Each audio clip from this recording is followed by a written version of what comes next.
అదే RTV app వార్తల్ని క్షణాల్లో చదివే అవకాశం ఉంటుంది. ఒక న్యూస్ పేపర్, ఒక టెలివిజన్ ఛానల్ మీ చేతుల్లో ఎప్పుడూ ఉంటాయి.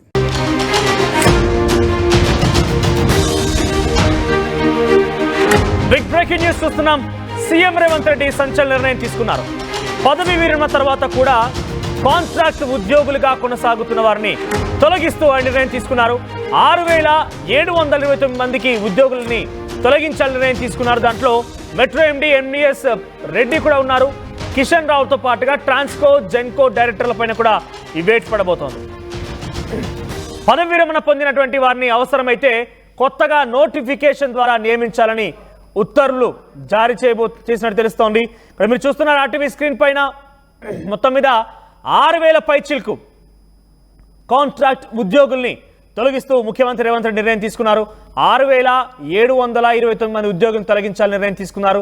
వివిధ శాఖల్లో ఆల్రెడీ పదవి విరమణ పొందినప్పటికీ వారంతా మళ్ళీ విధులు కొనసాగుతున్నటువంటి వారందరికీ కూడా తొలగించాలని ఈ నిర్ణయంలో చాలా కీలకంగా కనబడుతోంది. ముఖ్యంగా 177 మంది చాలా సీనియర్ మోస్ట్ ఆఫీసర్గా తెలుస్తోంది. ఆ 177 మందిలో ఎన్విఎస్ రెడ్డి కూడా ఒకరు. అంటే మెట్రో అందరికీ తెలిసిందే, హైదరాబాద్ మెట్రోకి ఎండి ఎన్విఎస్ రెడ్డి. సో ఆయనని పర్మనెంట్గా ఎండీగా చేశారు. 2007 ఎప్పుడైతే మెట్రో అనే అంశం తెర మీదకి వచ్చిందో అప్పటి నుంచి కూడా ఆయనే పర్మనెంట్ ఎండీగా ఉన్నారు. అయితే గతంలో ఆయన additional commissioner for traffic and transportation wing of GHMC, ఆయన additional commissioner of traffic and transportation wing జిహెచ్ఎంసీలో కూడా విధులు నిర్వర్తించారు. ఆ తర్వాత ఐరాస్ ఆఫీసర్గా కూడా ఆయన విధులు నిర్వర్తించారు. సో ప్రజెంట్ ఎన్విఎస్ రెడ్డి తొలగింపు అనేది దాదాపుగా ఖాయమైనట్టు తెలుస్తోంది. గతంలో కూడా ఈ వార్త చక్కర్లు కొట్టింది. కానీ వీళ్ళందరికీ కొంత ఉపశమనం కల్పించేటువంటి ఒక విషయం ఏదైనా ఉందనంటే ముఖ్యమంత్రి రేవంత్ రెడ్డి మళ్ళీ ఒక ట్విస్ట్ పెట్టారు ఇందులో.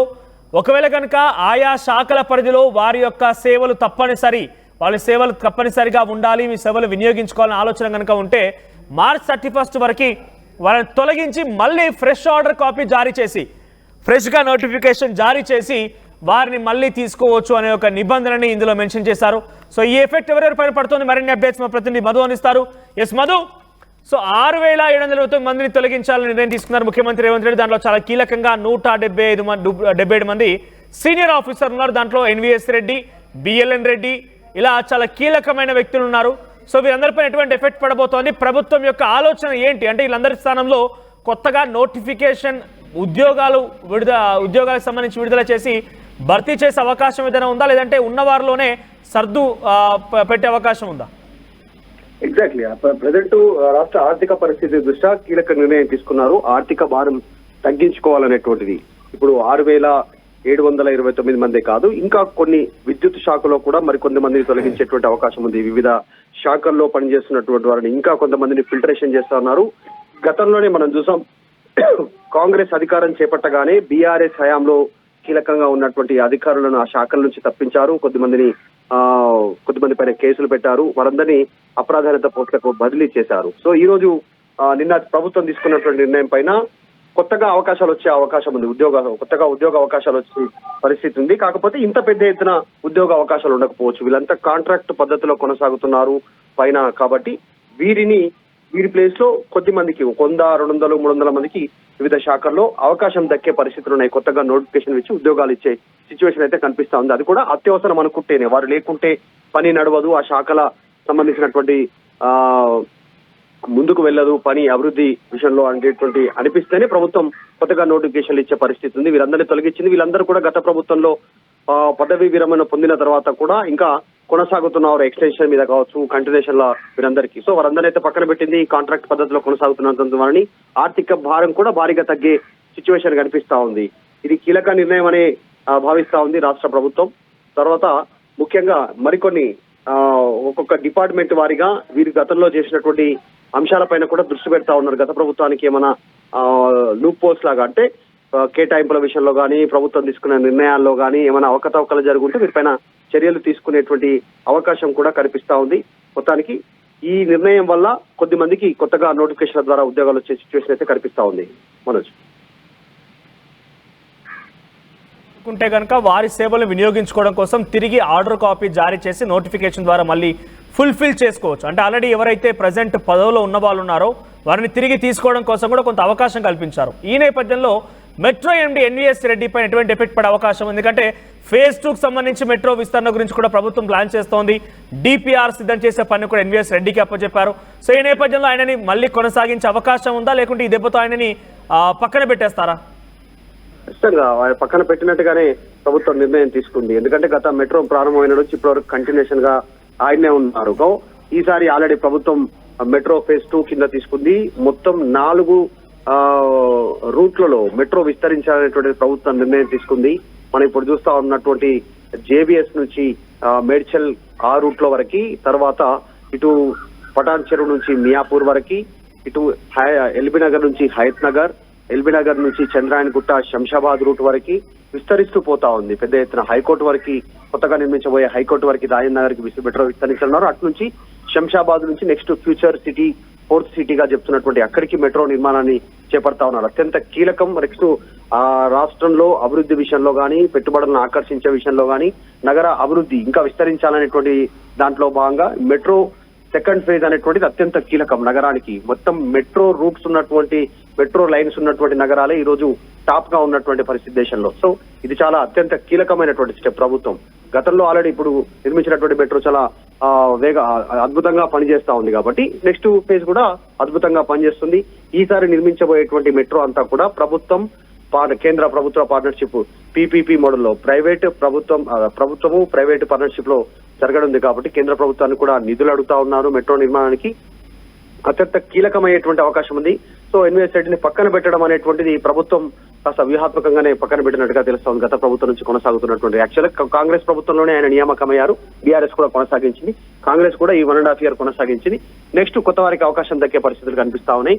కొన్ని కీలకమైనటువంటి స్టెప్స్ తీసుకుంటూ ముందుకు వెళ్తున్నట్టుగా తెలుస్తా ఉంది రేవంత్ రెడ్డి సర్కార్. సో ఎటకేలకు ఇన్ని వేల మంది కాంట్రాక్ట్ ఉద్యోగులని పక్కన పెట్టడంతో, ఆర్థిక భారం పక్కన పడడంతో పాటు గత ప్రభుత్వం తీసుకున్నటువంటి నిర్ణయాలను కూడా పక్కన పెట్టినట్టు, తర్వాత కొత్త వారికి కొద్దిమందికి అవకాశాలు దక్కే సిచ్యువేషన్ కూడా కనిపిస్తా ఉంది. మధు, వీళ్ళంతా కూడా బీఆర్ఎస్ హయాంలోనే రిటైర్ అయినప్పటికీ ఉద్యోగాల్లో కొనసాగుతున్నారు. సో కొంతమంది పైన ఆరోపణలు కూడా ఉన్నాయి. కొన్ని వేల కోట్లకు అధిపతులుగా అయ్యారు, లక్షలాది రూపాయలు సంపాదించారు, కొన్ని కోట్ల రూపాయలు వెనకేశారని ఒక ఆరోపణలు కూడా ఉన్నాయి. దాంట్లో బిఎల్ఎన్ రెడ్డి ఇటు ఫార్ములా ఈ రేస్ సంబంధించిన అంశంలో కూడా ఆయన A3గా ఉన్నారు. సో ఆయన ఇటువంటి పరిణామాలలో ఎలా ఉండబోతోంది? వీళ్ళందరిపైన వేటు వేసిన తర్వాత వీరిపైన విచారణ కొనసాగించే అవకాశం ఉందా? ఇంకా ముమ్మరంగా చేసే అవకాశం ఉందా? ఇంకెవరిపైన ఇటువంటి ఆరోపణలు ఉన్నాయా? ఇప్పటికే ఫోన్ ట్యాపింగ్ వ్యవహారానికి సంబంధించి కొంతమంది జైల్లో ఉన్నారు, కొంతమంది బెయిల్లో ఉన్నారు, కొంతమంది విదేశాల్లో తలదాచుకుంటున్నటువంటి సిచ్యువేషన్ ఉంది. దాంతోపాటు ఇరిగేషన్ డిపార్ట్మెంట్ లో ఇంకా విచారణ కొనసాగుతుంది. ఘోష్ ఆధ్వర్యంలో ప్రస్తుతం ఆయన విచారిస్తా ఉన్నారు. డైరెక్ట్ గా వారి వాంగ్మూలం తీసుకుంటున్నారు. అప్పుడు ప్రభుత్వం నిర్ణయాలు ఎలా తీసుకుంది, మీరు ఇచ్చిన నివేదికలు ఏంటి, ప్రభుత్వం ఎందుకు ఆ నివేదికలను పరిగణలోకి తీసుకునేది, ఎందుకు వద్దన్న చోటనే బ్యారేజీలు నిర్మాణం చేపట్టారు, ఈ అంశాలపైన దర్యాప్తు కొనసాగుతుంది. ఇది ఒక వైపు ఉంటే విద్యుత్తుకు సంబంధించినటువంటి ప్రాజెక్టుల విషయంలో కూడా విచారణ కొనసాగుతా ఉంది. ఆ విషయంలో కూడా ఎక్కడ అవినీతి జరిగింది అనేటువంటి, సో టోటల్ డిపార్ట్మెంట్స్ వైజ్ గా ఎక్కడెక్కడ అవినీతి జరిగింది అనుకుంటున్నారో దాని మీద దర్యాప్తు చేస్తా ఉంది రాష్ట్ర ప్రభుత్వం. ఇప్పుడు కొత్తగా 6,000కు పైగా ఉద్యోగులను పక్కన పెట్టడం, కాంట్రాక్ట్ ఉద్యోగులు అనేటువంటి దానిపైన కూడా వీరు ఎందుకు ఇంత పదవి విరమణ పొందిన తర్వాత కూడా ఎందుకు కొనసాగాల్సిన సిచ్యువేషన్ ఏర్పడింది, అక్కడ వీరి అవసరం ఏంటి, ఏ అంశాలు వీరి హయాంలో ఏ అంశాలకు దోహదపడ్డాయి, ప్రభుత్వంలో తీసుకున్నటువంటి నిర్ణయాలు దృష్టి పెడతా ఉన్నారు. నిజంగానే అత్యవసరం అనుకుంటే దాంట్లో ఖచ్చితంగా అవినీతి జరిగింది అనుకుంటే ఖచ్చితంగా దర్యాప్తు చేసేటువంటి అవకాశం ఉంది. ఇప్పటికే ఆల్రెడీ స్టెప్స్ తీసుకుని మనం మాట్లాడుకున్నట్టు ఫోన్ ట్యాపింగ్, కాళేశ్వరము, విద్యుత్తు, ఇలా పలు అంశాల్లో దృష్టి పెట్టారు కాబట్టి ధరణి, వీటిపైన కూడా దృష్టి పెట్టే అవకాశం ఉంది. మొత్తానికి ఈ నిర్ణయంతో కాస్త ఆర్థిక భారం ప్రభుత్వం పై నుండి తొలగిపోయే అవకాశం ఉంది. పెద్ద ఎత్తున జీతాభత్యాలు తీసుకుంటున్నారు, ఎందుకంటే ఐఏఎస్ స్థాయిలో కూడా ఉన్నారు, పెద్ద పెద్ద పోస్టుల్లో ఉన్నటువంటి వారు ఉన్నారు కాబట్టి ఆర్థిక భారం తగ్గడంతో పాటు కొత్త వారికి అవకాశం దక్కే పరిస్థితులు ఉన్నాయి. రైట్ మధు, సో మొత్తం మీద 6,729 మంది ఆల్రెడీ రిటైర్ అయిపోయి, అంటే వారి పదవీ కాలం పూర్తయిపోయి 60 సంవత్సరాలు పూర్తయిపోయి రిటైర్మెంట్ అయిన తర్వాత కూడా గత కేసీఆర్ ప్రభుత్వంలో వీరందరినీ కూడా ఇంకా విధుల్లో కొనసాగించారు. అయితే వారందరినీ ప్రస్తుతం వేటేస్తూ రేవంత్ రెడ్డి సంచలన నిర్ణయం తీసుకున్నారు, వారందరినీ తొలగించాలని నిర్ణయం తీసుకున్నారు. దాంట్లో 177 మంది చాలా కీలకమైన పదవులు ఉన్నటువంటి అధికారులు ఉన్నారు. దాంట్లో ఎన్వీఎస్ రెడ్డి, బిఎల్ఎన్ రెడ్డి, కిషన్ రావు వీళ్ళందరూ కూడా ఉన్నారు. సో వీళ్ళలో కొంతమంది ఆరోపణలు కూడా ఎదుర్కొంటున్నారు. కొన్ని కోట్ల రూపాయలు సంపాదించి అనేక అవినీతి అక్రమాల్లో కూడా పాల్పంచుకున్నారనే ఆరోపణలు ఎదుర్కొంటున్న వారు, ఆల్రెడీ కేసులు నమోదైన వాళ్ళు కూడా ఉన్నారు. వారిపైన ఇంకా ముమ్మరంగా కూడా విచారణ జరిగే అవకాశం కనబడుతోంది. సో దీంట్లో కొంత వెసులుబాటు ఏం కల్పించారంటే ఒకవేళ కనుక వీళ్ళ యొక్క సేవలు తప్పనిసరిగా ప్రభుత్వానికి అవసరం అనుకుంటే కనుక వారిని తిరిగి మళ్ళీ నోటిఫికేషన్ రూపంలో ఆర్డర్ కాపీ జారీ చేసి మళ్ళీ విధుల్లోకి తీసుకోవచ్చు ఒక నిబంధనని ఒక గైడ్ లైన్స్ ని కూడా రేవంత్ రెడ్డి ఇందులో మెన్షన్ చేశారు. ఇప్పటికే వివిధ స్థాయిలో ఉన్నటువంటి అన్ని శాఖల కార్యదర్శులకి ఉత్తర్వులు జారీ చేశారు. దాని అనుగుణంగా ఆయా శాఖలకు సంబంధించి కార్యదర్శులు ఈ నిర్ణయం తీసుకునే అవకాశం కనబడుతోంది. చూద్దాం దీని ఎఫెక్ట్ ఎలా ఉండబోతోంది, దీంట్లో ఎవరెవరికి కొత్తగా ఉద్యోగాలు రాబోతున్నాయి, నిజంగా నోటిఫికేషన్ ద్వారా కనుక ఉద్యోగాలు భర్తీ చేయాలనే ఆలోచన కనుక ముఖ్యమంత్రి రేవంత్ రెడ్డి కానీ ఆయా ప్రభుత్వానికి కానీ కనుక ఉంటే డెఫినెట్గా త్వరలోనే రాష్ట్రంలో చాలా కీలకమైన పదవులకు సంబంధించి నోటిఫికేషన్ విడుదలయ్యే అవకాశం ఉంది. చూద్దాం మరి ఏం జరుగుతుందో. At KLH, we ensure that your dream job is a reality. KLH deems to be university.